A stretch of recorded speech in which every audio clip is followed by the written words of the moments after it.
भक्तों, नया साल शुरू होने से पहले बासी रोटी का यह उपाय चुपचाप कर लेना। आपकी 7 जन्मों की गरीबी हमेशा के लिए दूर हो जाएगी। नए साल में माता लक्ष्मी आपकी जिंदगी में इतना धन बरसाएगी कि आपसे संभाला नहीं जाएगा।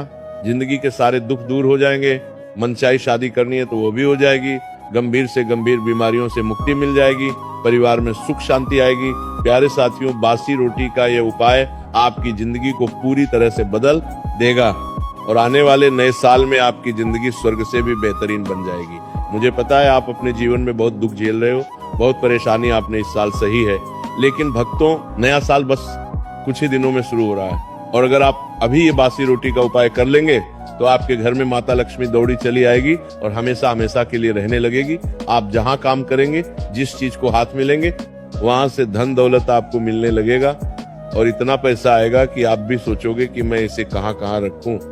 भक्तों, आज मैं आपसे कोई साधारण बात नहीं कह रहा हूं। आज जो शब्द मेरे मुख से निकलने वाले हैं वे केवल आवाज नहीं है, वे अनुभव हैं, वे शास्त्रों की गहराइयों से निकली हुई चेतावनियां हैं। ये कोई कथा नहीं है, कोई मनोरंजन नहीं है, बल्कि वे सत्य है जिसे सुनकर कई लोग चुप हो जाते हैं और कई लोग डर जाते हैं, क्योंकि यह वह ज्ञान है जो हर किसी को नहीं बताया जाता। हर कान इसके योग्य नहीं होता। शास्त्रों में सब लिखा हुआ है, संतों ने इसे जिया है, लेकिन इसे उन्हीं तक सीमित रखा गया जो इसे संभाल सके। क्योंकि ये उपाय अगर गलत हाथों में चला जाए तो वरदान नहीं बोझ बन जाता है, लेकिन अगर सही व्यक्ति के हाथ लग जाए तो सुन लीजिए, तब केवल हालात नहीं बदलते, तब भाग्य को भी झुकना पड़ता है। नया साल आने वाला है और बहुत लोग सोचते हैं कि नया साल मतलब नई तारीख, नया कैलेंडर, नया मोबाइल वॉलपेपर और कुछ नए संकल्प। लेकिन जो जीवन को समझता है, जो कर्म को पहचानता है, वह जानता है कि नया साल केवल दिन नहीं बदलता। नया साल पुराने कर्मों का वही खाता खोलता है जो आपने वर्षों में बोया है, वही इस नए साल में उगने वाला है।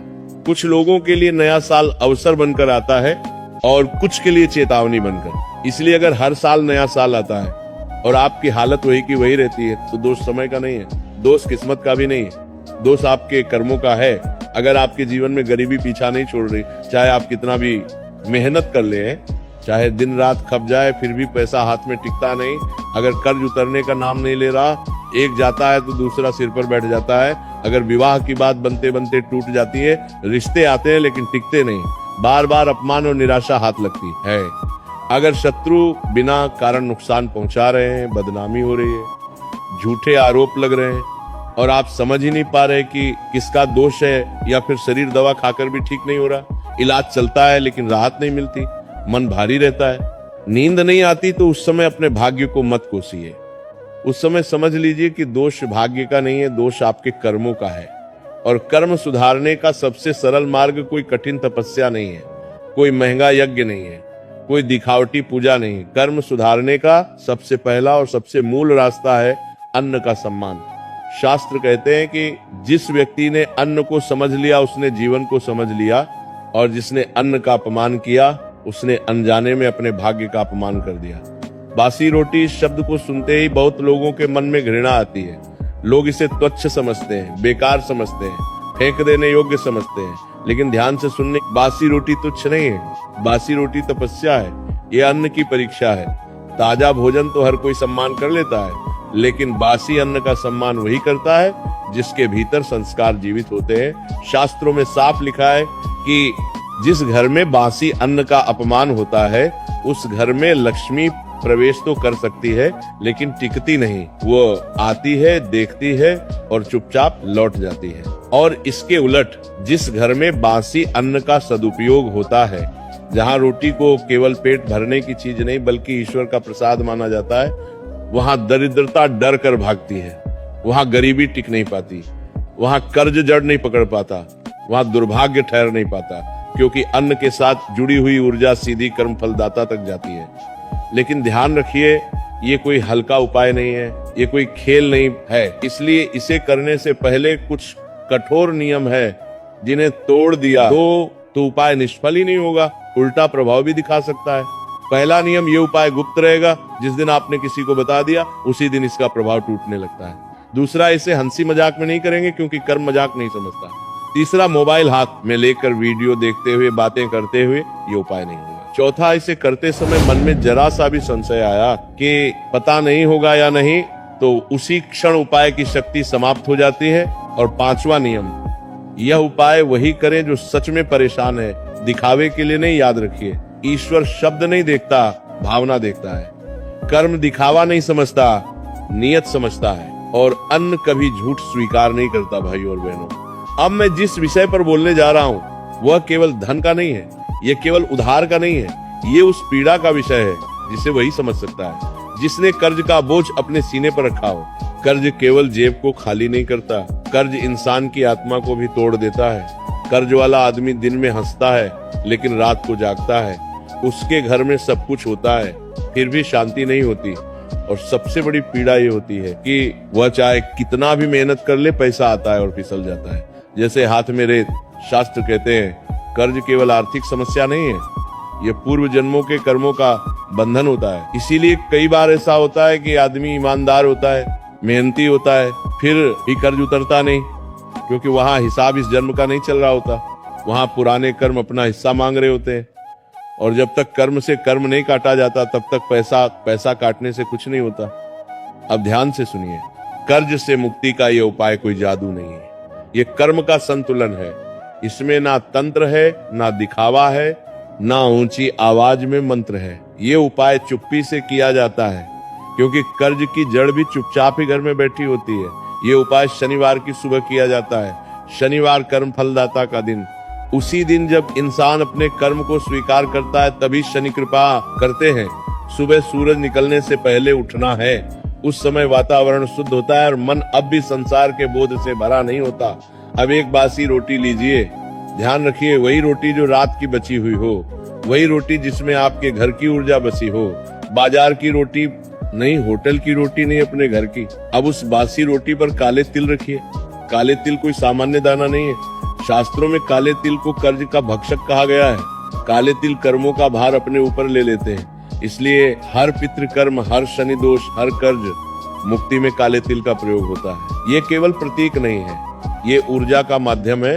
अब उस रोटी को लेकर घर से बाहर जाए, किसी को बताए बिना रास्ते में किसी से बात नहीं करनी है, मोबाइल हाथ में नहीं होना चाहिए। मन शांत रखें, सीधे पीपल के पेड़ के पास जाइए। पीपल वो वृक्ष है जहाँ पृथ्वी की नकारात्मक ऊर्जा खींचकर चली जाती है।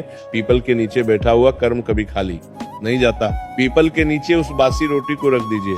और अब ध्यान से सुनिए, बोलना बहुत कम है, ऊंची आवाज में कुछ नहीं कहना, केवल मन ही मन या बहुत धीमे स्वर में इतना कहना है, हे कर्म फलदाता, मैंने जाने या अनजाने जो भी कर्म किए उनके कारण जो बंधन मुझ पर चढ़ा है उसे अब काट दीजिए। मैं कर्ज नहीं, कर्तव्य निभाना चाहता हूँ। बस इसके बाद वहां खड़े नहीं रहना है, पीछे मुड़कर नहीं देखना है। ये पीछे ना देखना बहुत बड़ा संकेत है। इसका अर्थ है जो चला गया उसे वापस मत बुलाओ। जैसे ही आप पीछे देखते हैं आप फिर उसी समस्या से जुड़ जाते हैं। अब समझिए, इसका फल, इस उपाय के बाद चमत्कार ये नहीं होगा कि अगले दिन लॉटरी लग जाएगी। नहीं, शास्त्र ऐसा झूठ नहीं सिखाते। चमत्कार ये होगा कि रास्ते खुलने लगेंगे, कहीं से पैसा आने का मार्ग बनेगा, कोई रुका हुआ भुगतान वापस आएगा, कोई ऐसा व्यक्ति मदद करेगा जिसकी आपने कल्पना नहीं की होगी। कई बार उधार देने वाला स्वयं शांत हो जाता है। कई बार कर्ज चुकाने की व्यवस्था अपने आप बनने लगती है। और सबसे बड़ा चमत्कार ये होता है कि अब पैसा टिकने लगता है और व्यय के बीच संतुलन आने लगता है। मन का बोझ हल्का होने लगता है। लेकिन एक बात याद रखिए भाइयों और बहनों, ये उपाय केवल वही फल देता है जो अंदर से टूट चुका हो, लेकिन झूठा ना हो।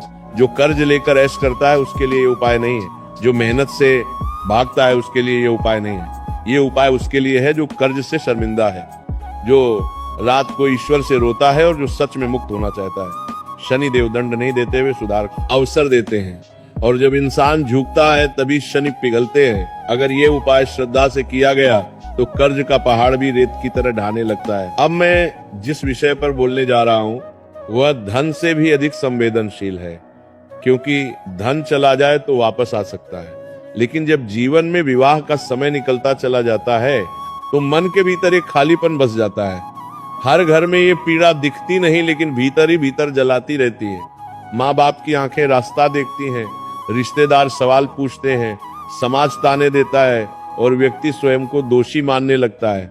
कई बार तो हालात ऐसे हो जाते हैं कि प्रेम भी है, समझ भी है, फिर भी विवाह नहीं हो पाता। और कई बार सब कुछ ठीक होते हुए भी एक के बाद एक रिश्ता टूट जाता है।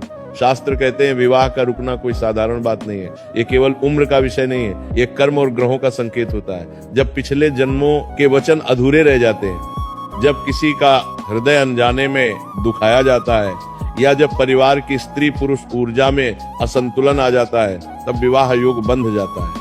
इसलिए कई बार लड़का लड़की योग्य होते हैं, सुंदर होते हैं, संस्कारी होते हैं, फिर भी उनका घर बसने में देर होती है। अब ध्यान से सुनिए, विवाह केवल दो शरीरों का मिलन नहीं है, विवाह दो कर्मों का बंधन है। इसलिए इसका उपाय भी शरीर से नहीं, भाव और अन्न से जुड़ा हुआ होता है। और इसी कारण ये उपाय बहुत गुप्त है, बहुत सरल है, लेकिन उतना ही प्रभावशाली भी। ये उपाय सोमवार की रात किया जाता है। सोमवार मन का दिन है, चंद्र का दिन है, और विवाह मन के संतुलन से ही होता है। उस रात घर में जो रोटी बच जाए वही बासी रोटी इस उपाय की आधार बनेगी। ध्यान रहे, ये रोटी किसी मजबूरी की नहीं, श्रद्धा की होनी चाहिए। मन में ये भावना हो कि मैं अपने कर्म सुधारने जा रहा हूँ। अब उस बासी रोटी के 2 टुकड़े कर लीजिए। ये 2 टुकड़े केवल रोटी नहीं है, ये स्त्री और पुरुष ऊर्जा का प्रतीक है। अब पहला टुकड़ा अगली सुबह गाय को खिलाइए। गाय शुद्धता की प्रतीक है, माता है, करुणा है। जब गाय को अन्न दिया जाता है तो घर की रुकावटें धीरे धीरे पिघलने लगती हैं। गाय उस अन्न के साथ आपके घर का दुख भी अपने भीतर ले लेती है। अब दूसरा टुकड़ा उसी दिन कौवे को दीजिए। बहुत लोग कौवे को अशुभ समझते हैं, लेकिन शास्त्र कहते हैं कौवा पितरों का दूत है। विवाह में देरी कई बार पितृदोष के कारण भी होती है। जब कौवे को अन्न दिया जाता है तो वह संदेश ऊपर तक ले जाता है कि यह व्यक्ति अपने कर्म सुधारना चाहता है। और जब पितृ प्रसन्न होते हैं तो विवाह के मार्ग अपने आप खुलने लगते हैं। अब यहाँ एक बहुत जरूरी बात समझ लीजिए, इस उपाय को करते समय कोई जल्दबाजी नहीं करनी है। मन में किसी विशेष व्यक्ति का नाम लेकर हाट नहीं करनी है। शास्त्र कहते हैं जब हम जिद करते हैं तब कर्म उलझता है। केवल इतना भाव रखें कि हे ईश्वर, जो मेरे लिए उचित हो वही शीघ्र मेरे जीवन में आए। इस उपाय के बाद जो परिवर्तन आते हैं वे धीरे आते हैं लेकिन स्थायी होते हैं। अचानक बातचीत शुरू होती है, रुके हुए रिश्ते दोबारा सामने आते हैं, परिवार का मन बदलने लगता है। और कई बार जिस रिश्ते को आप असंभव मान चुके होते हैं वही सहज रूप से संभव हो जाता है। प्रेम विवाह के मामले में भी यही होता है। विरोध कम होने लगता है, घर का वातावरण नरम पड़ता है और बात टकराव से समाधान की ओर बढ़ती है। लेकिन भाइयों और बहनों, एक बात याद रखिए, ये उपाय किसी गलत संबंध को सही नहीं करता। ये किसी छल, किसी अनैतिक रिश्ते को बल नहीं देता। ये उपाय केवल उसी प्रेम को फल देता है जिसमें सम्मान हो, धैर्य हो और भविष्य की जिम्मेदारी उठाने की क्षमता हो। अगर नीयत साफ है तो रास्ता साफ होता है। और अंत में मैं यही कहूंगा, विवाह भागने से नहीं आता, विवाह दबाव से नहीं होता। विवाह तब होता है जब इंसान भीतर से तैयार हो जाता है। जब आप अन्न का सम्मान करते हैं तो ईश्वर आपके जीवन के सबसे बड़े बंधन को अपने हाथ से जोड़ देते हैं। अगर ये बात हृदय में उतर गई तो समझ लीजिए विवाह का समय दूर नहीं। भाइयों और बहनों, अब जो बात मैं कहने जा रहा हूँ उसे सुनते समय मन में हलचल होगी। कुछ लोगों को ये बात भारी लगेगी, कुछ को डराएगी और कुछ को भीतर से झक छोड़ देगी, क्योंकि ये विषय केवल धन का नहीं है, ये दरिद्रता की आत्मा का विषय है। गरीबी केवल जेब की स्थिति नहीं होती, गरीबी एक अवस्था है, एक संस्कार है जो पीढ़ियों तक चलता है। आपने देखा होगा, एक ही घर में जन्मे 2 भाई, एक बहुत आगे बढ़ जाता है और दूसरा जीवन भर संघर्ष करता रहता है। वहाँ फर्क मेहनत का नहीं होता, वहाँ फर्क कर्म और अन्न के व्यवहार का होता है। शास्त्र बहुत स्पष्ट कहते हैं, दरिद्रता तब आती है जब लक्ष्मी नाराज नहीं बल्कि उदास हो जाती है।